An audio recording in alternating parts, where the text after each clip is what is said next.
हर घर पाठशाला कार्यक्रम में आप सभी का एक बार फिर से स्वागत है। सुप्रभात। अब तक आप भारतीय इतिहास के बहुत से पहलुओं से अवगत हो चुके हैं और जैसा कि हमने कल भी चर्चा की थी 1857 ईस्वी की क्रांति के कुछ कारणों की।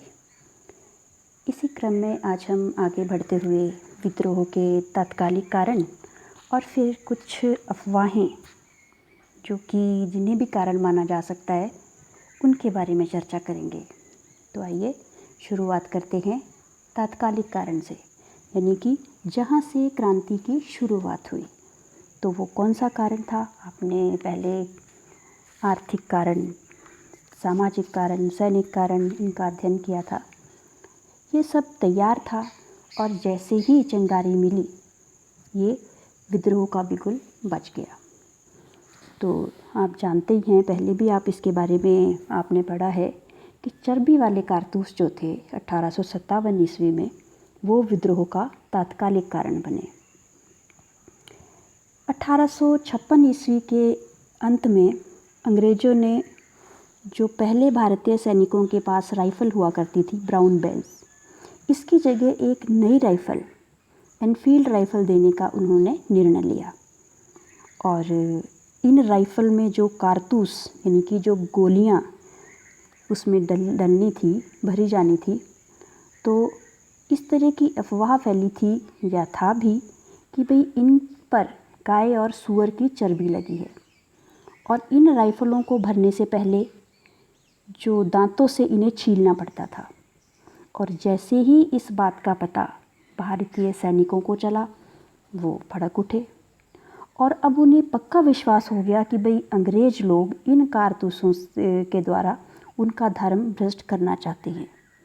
जहाँ गाय हिंदुओं के लिए पूजनीय थी, वहीं मुसलमान सूअर की चर्बी इससे परहेज किया करते थे। सूअर उनके लिए पवित्र था।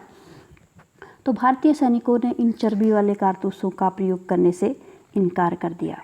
और जब अंग्रेज़ों ने ये कारतूस प्रयोग करने के लिए विवश किया तो कलकत्ता के अंदर यानी कि बंगाल में बैरकपुर छावनी में मंगल पांडे नामक एक सिपाही ने 29 मार्च 1857 ईस्वी को विद्रोह जो है उसका बिगुल बजा दिया। इसके बारे में हम आगे भी चर्चा करेंगे। अब चलते हैं अगले भाग पर, अफवाहों पर। ये जानना भी बड़ा रोचक है कि अफवाहें किस प्रकार बड़ी बड़ी घटनाओं को जन्म देती हैं। ऐसी ही कुछ अफवाहें 1857 के आसपास फैली हुई थी, कुछ भविष्यवाणियाँ भी की जा रही थी। अब जिस समय विद्रोह का दमन कर दिया गया अंग्रेजी सरकार द्वारा, या फिर कहीं कि हमारा जो ये स्वतंत्रता संग्राम था सफल हो गया, उसके बाद अंग्रेज़ों ने जब इसके बारे में छानबीन करनी शुरू की कि भाई ये कहाँ से अफवाह उठी कि भाई ये चर्बी वाले कारतूस हैं और इनमें गाय और सूअर की चर्बी लगी हुई है, तो इसके बारे में हमें काफ़ी जानकारी भी प्राप्त है। जो ये राइफ़ल बनाने वाली कंपनी थी, राइफ़ल इंस्ट्रक्शन डिपो का कमांडेंट था एक कैप्टन राइट। तो उन्होंने 1 जनवरी 1857 में रिपोर्ट तैयार की और उन्होंने कहा कि एक दिन एक निम्न जाति का जो खलासी था, मतलब कि निम्न पद पर था, उसने एक ब्राह्मण सैनिक को कहा कि भाई आप मुझे पानी पिला दीजिए। और इस पर ब्राह्मण सैनिक ने ये कहा कि भाई मैं आपको ये पानी नहीं पिला सकता, क्योंकि आप अगर मेरे लोटे को हाथ लगाएंगे, उससे पानी पिएंगे तो ये अपवित्र हो जाएगा। और इस पर उस खलासी ने जवाब दिया कि तुम लोटे के अपवित्र होने की बात करते हो, तुम्हारी तो शीघ्र ही संपूर्ण जाति भ्रष्ट होने वाली है, क्योंकि अब तुम्हें गाय और सूअर की चर्बी लगे कारतूसों को मुंह से छीलना होगा। बस फिर क्या था, ये अफवाह जंगल की आग की तरह फैल गई। अंग्रेज़ों ने बहुत प्रयास किए इस अफवाह को रोकने के, लेकिन रोका नहीं जा सका। और परिणाम आप जानते ही हैं कि भारतीय सैनिकों ने अंग्रेज़ों के विरुद्ध विद्रोह शुरू कर दिया, उसका बिगुल बजा दिया। अब एक इतिहासकार हैं AC रे चौधरी, उन्होंने कहा था कि चर्बी वाले कारतूसों को, जिन्हें सैनिकों को मुंह से छीलना पड़ता था, सैनिक विद्रोह का तात्कालिक कारण सिद्ध हुआ। इसके साथ मतलब कि इनको सबूत को इस कि भाई अंग्रेज जो हैं वो आपके धार्मिक रूप से आपका अस्तित्व नष्ट करना चाह रहे हैं, तो इस अफवाह को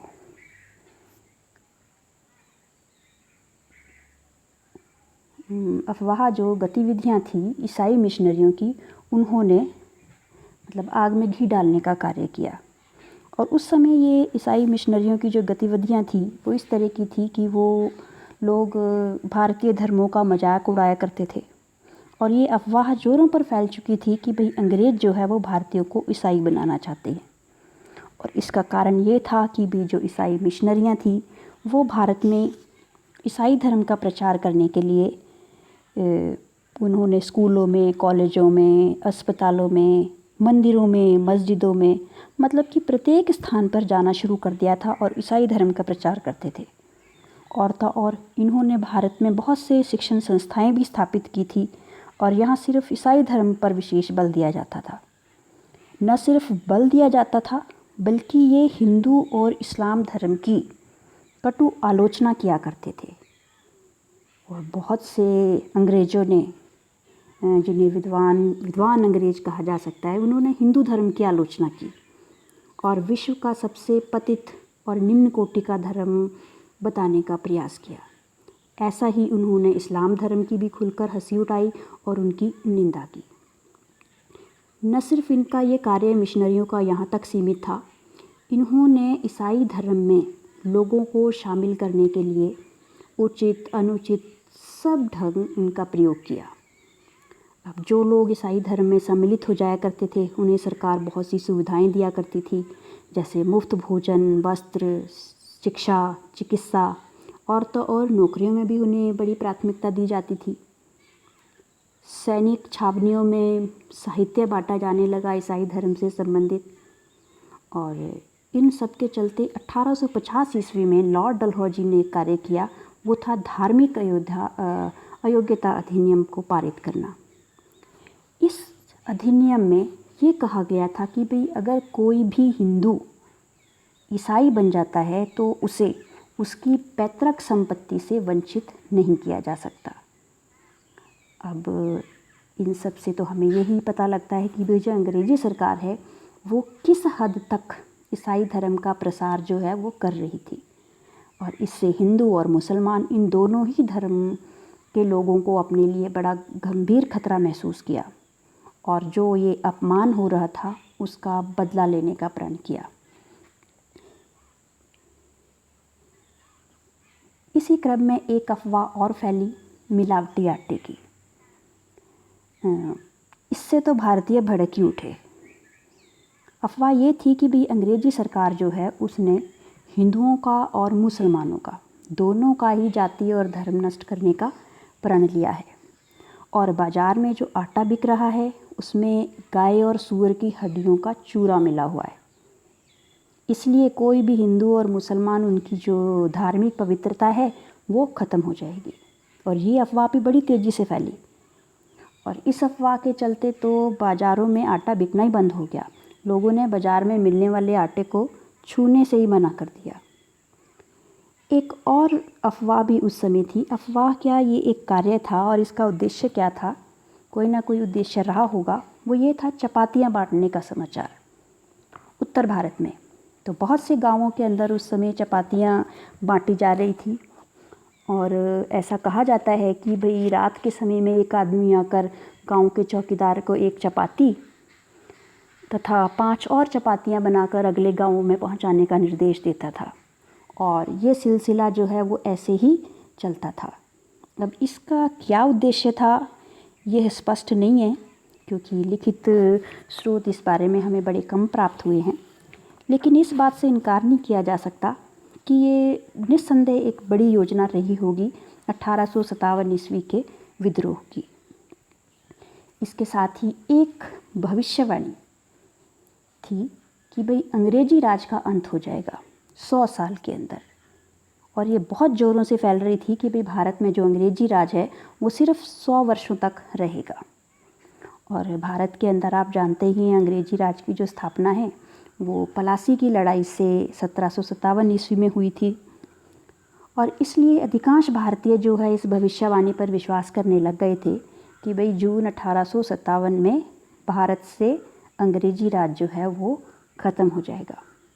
और इस बात का प्रभाव भारतीय सैनिकों पर भी पड़ा और उन्होंने अंग्रेज़ों से दो दो हाथ करने का निर्णय ले लिया।